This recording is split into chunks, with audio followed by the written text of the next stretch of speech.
Hey guys, it is me, Mr. Densley, back again without a mask. And today we're going to be talking about joints. Now, we have three different classes of joints that you'll want to know. The first are those that are immovable. It's between two bones that don't move. The second class are joints that kind of can move a little bit, but for the most part they're fixed in place. The last one, which is the main focus of this video, is those that are freely movable.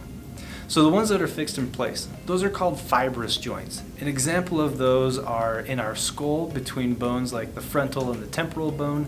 If you look at a model of a skull or a skull, you'll notice that zipper-like transition between those bones. That's where these bones have become fused together to protect our brain. The second type were the slightly movable joints. Those would be cartilaginous joints. An example of where you might find that would be in the pubic symphysis, so between our hip bones, where we have a little bit of movement, but we don't want so much movement that we don't have strength for the muscles to pull against. And then the last one, the freely movable joints, are called synovial joints. Synovial joints are freely moving, they're found everywhere in our body. Those are the ones that you think of when you hear, oh yeah, what joint is this? Okay, so with synovial joints, there are 6 different kinds. And what we're going to do is really quickly breeze through these 6 and look at examples of where you can find them and how they move. The first on the list is the hinge joint. Okay, the hinge joint is exactly what it sounds like. If you think of the hinge of a door that opens and shuts, it only has one plane of motion. It either opens or it shuts. It doesn't do any other types of movements. Places in our body where we have hinge joints are like in our knee and at our elbow joint.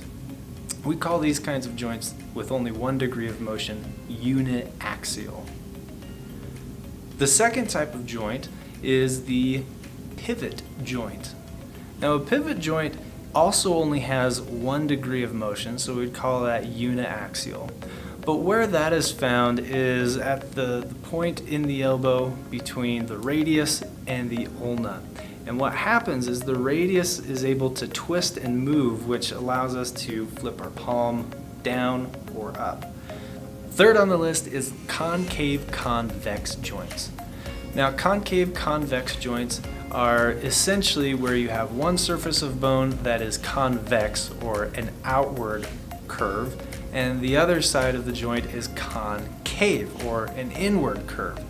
These kinds of joints are the joints that are between our phalanges and our metacarpals. So as you look at that end of a phalange and the end of a metacarpal, so that metacarpal phalangeal joint, what you'll notice is that one end is convex, that would be the metacarpals, and the other side is concave, which would be the phalange. Moving along, one of the most classic joints, and the joint that is probably most easily recognized, is the ball and socket joint. The ball and socket joint is found at the hip and is found at the shoulder, and it's exactly what it sounds like as well.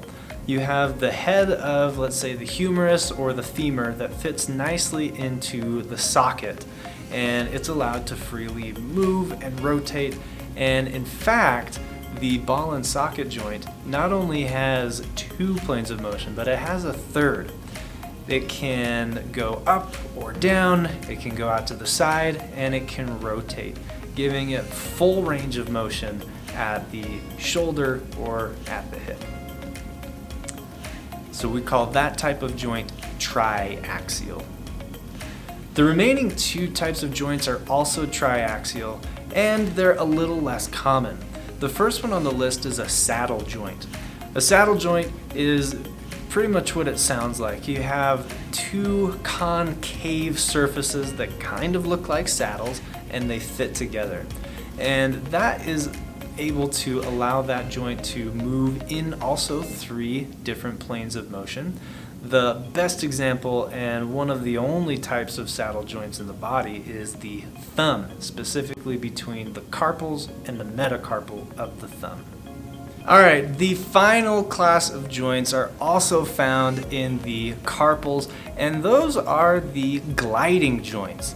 Now, they're essentially two flat surfaces that can slide, glide, and rotate on one another.